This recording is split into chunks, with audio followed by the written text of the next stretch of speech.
हाँ तो दोस्तों, इस वीडियो के अंदर हम फोन फॉर कम्युनिकेशन के आईपीओ के बारे में बात करेंगे और जानेंगे कि इस आईपीओ के अंदर आपको कितना लिस्टिंग गेन हो सकता है और आपको इस आईपीओ में अप्लाई करना चाहिए या नहीं। चलिए शुरू करते हैं।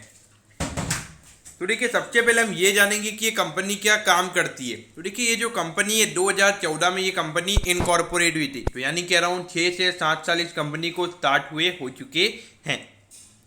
तो उसके अलावा अगर हम देखेंगे तो ये एक ऑनलाइन इलेक्ट्रॉनिक ई कॉमर्स ये कंपनी है, जो कि अगर आप देखोगे एक हाइब्रिड फॉर्म ऑफ में ये कंपनी काम करती है, यानी कि ऑफलाइन इनके शोरूम्स भी है, उसके अलावा ऑनलाइन भी प्रोडक्ट्स की कंपनी सेल करती है। तो देखिए, यहाँ पे ये कंपनी क्या सेल करती है। तो देखिए, जो इलेक्ट्रॉनिक गैजेट्स होते हैं, जो एसेसरीज होते हैं, स्मार्टफोन्स, लैपटॉप्स और टेलीविजन के, तो वो ये कंपनी सेल करती है। और जितनी भी कंपनीज है, ओप्पो, वीवो, एप्पल, सैमसंग, तो ये जितनी भी कंपनीज है तो उनकी एसेसरीज ये कंपनी सेल करती है। और ये जो पर्टिकुलर ये जो कंपनी है ये केरला की कंपनी है, यानी कि इनके जो शोरूम्स है वो हमें केरला में देखने को मिलेंगे और ये मेन कंपनी हमें केरला से ही बिलोंग होती हुई नजर आती है। तो देखिए, अगर हम देखेंगे तो करंटली अभी कंपनी के 25 शोरूम है केरला के अंदर, और ये इनका जो ब्रांड नेम है उसका नाम है फोन 4, यानी कि इस नाम से उनके शोरूम्स ओपन है वहाँ पे। उसके अलावा अगर हम देखेंगे तो कौन कौन से एरियाज में केरला में ये ओपन है, तो देखिए कैलिकट, कोचिंग, कोलम, कोटायम, मल्लापुरम, पलक्कड़, थ्रीसुर, और ये जो भी सिटीज है इन सिटीज में केरला में इनके शोरूम्स हमें नजर आते हैं। और इनके अगर हम वेयर हाउस की अगर हम बात करेंगे तो वो कोची केरला के अंदर इनका वेयर हाउस लोकेटेड है, तो वहाँ पे इनके सारे जो भी प्रोडक्ट्स थे वो वहाँ पे पड़े हुए रहते हैं। अब यहाँ पे कंपनी की कॉम्पिटिटिव स्ट्रेंथ क्या है, तो देखिए स्ट्रेटेजिक लोकेशन इनका एक ताकत है। उसके अलावा अगर हम देखेंगे तो इनका जो डिस्ट्रीब्यूशन नेटवर्क है वो काफ़ी अच्छा है। और प्रोडक्ट पोर्टफोलियो की अगर हम बात करेंगे तो काफ़ी डाइवर्सिफाइड हमें यहाँ पे इनका प्रोडक्ट पोर्टफोलियो नजर आता है, क्योंकि देखिए बहुत ज़्यादा एक्सेसरीज अवेलेबल होती है, हर तरीके के ईयरफोन्स, हर तरीके के ईयरबड्स, फिर उसके अलावा अगर आप देखोगे चार्जर्स, तो ये बहुत ज़्यादा एक्सेसरीज का बड़ा मार्केट है। लेकिन यहाँ पर अगर आप देखोगे कंपटीशन काफ़ी ज़्यादा है, तो मेरे ख्याल से ये तो हमने नेगेटिव, ये तो पॉजिटिव की बात की, लेकिन जो नेगेटिव मुझे यहाँ पे लगता है, ये जो पूरा मार्केट है यहाँ पे सबसे ज़्यादा कंपटीशन मुझे काफ़ी ज़्यादा नज़र आता है। तो यहाँ पे देखा जाए तो इसके अलावा कुछ और काम नहीं करना, तो वो मेरे ख्याल से एक बिजनेस पॉइंट ऑफ व्यू से मेरे ख्याल से ये इतना अच्छा बिजनेस मुझे नहीं लगा है।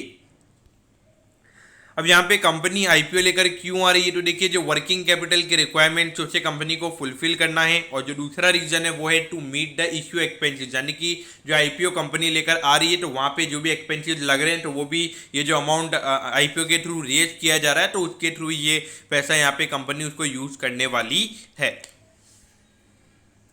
तो देखिए, अगर हम कंपनी के प्रमोटर्स की अगर हम बात करेंगे तो देखिए मिस्टर सैयद हमीद ये कंपनी के प्रमोटर्स है, और मिस्टर रौधा जेरलिना ये कंपनी के दोनों में प्रमोटर्स नजर आते हैं।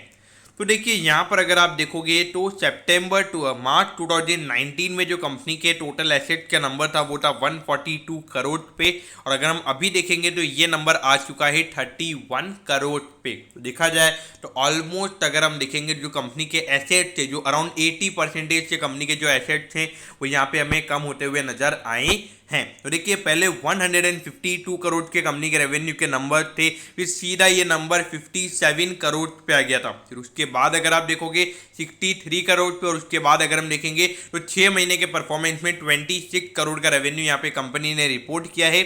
और पिछले 4 साल से लगातार ये कंपनी लॉस में, ऑल्दो यहाँ पे जो लॉस का नंबर है वो लगातार कम हो रहा है, लेकिन देखिए जो मेजर ड्राइवन मार्केट है, यानी कि जो मेजर जो रेवेन्यू है वो नंबर की अगर हम बात करेंगे तो वहाँ पे कोई ज़्यादा ग्रोथ हमें देखने को नहीं मिल रही है। और ये दिखाता है कि ये इतना कॉम्पिटिटिव मार्केट है, तो यहाँ पे लगातार ग्रोथ, सस्टेनेबल ग्रोथ दिखाना यहाँ पे काफ़ी मुश्किल है।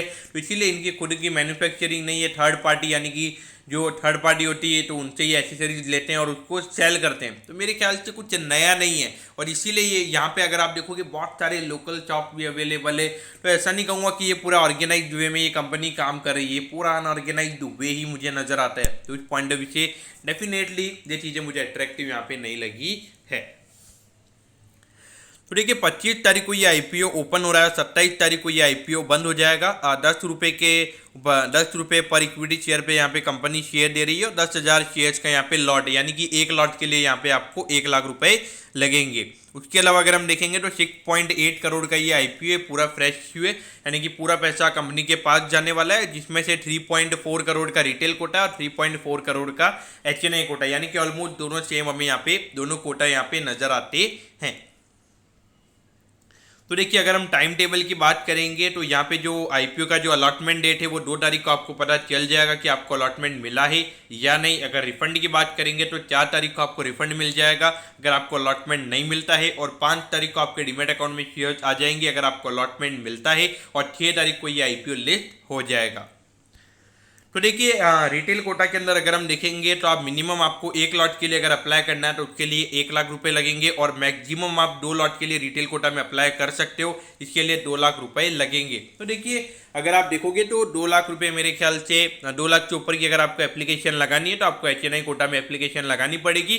तो उस हिसाब से आप यहाँ पे देख सकते हो। तब यहाँ पे इस आईपीओ में आपने अप्लाई करना चाहिए या नहीं करना चाहिए? तो देखिए मेरे ख्याल से अगर देखा जाए तो कंपनी के जो फाइनेंशियल्स वो यहाँ पे इतने अच्छे हमें नजर नहीं आते हैं, खास करके जिस तरीके से डिक्रीजिंग ट्रेंड में रेवेन्यू का नंबर है, डिक्रीजिंग ट्रेंड में एसेट का नंबर है, और उसके अलावा लगातार कंपनी का जो ट्रैक रिकॉर्ड की अगर हम बात करेंगे तो कंपनी लॉस में भी है।